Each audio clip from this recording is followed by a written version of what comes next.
ಹೇಗಿದೆ ನಿಮ್ಮ ಆಧ್ಯಾತ್ಮಿಕ ಜೀವನ ಮತ್ತು ಲೌಕಿಕ ಜೀವನ ಅನ್ನುವಂಥ ಒಂದು ಪ್ರಶ್ನೆ. ಅಂತ ನಿಮಗೆ ವಯಸ್ಸಾಗ್ತಾ ಆಗ್ತಾ ಆಗ್ತಾ ಅದು 4 ವರ್ಣಗಳನ್ನು ಮಾಡಿಬಿಟ್ಟಿದ್ದಾರೆ. ಅದೇ ರೀತಿ 4 ಹಂತಗಳನ್ನು ಮಾಡಿಬಿಟ್ಟಿದ್ದಾರೆ.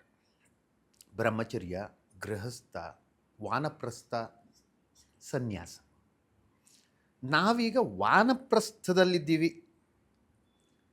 ಇಲ್ಲಿ ಸಾಧನೆ ಮುಖ್ಯವಾಗಿರ್ತದೆ. ನಿತ್ಯವೂ ಸಹ ಅದರ ಆರ್ಜನೆಯೇ. ವಾನಪ್ರಸ್ಥದಲ್ಲಿ ಯಾಕಿರೋದು ಅಂತಂದರೆ ವನದಲ್ಲಿರೋದು ಅಂತ, ಏಕಾಂಗಿಯಾಗಿರೋದು ಅಂತ.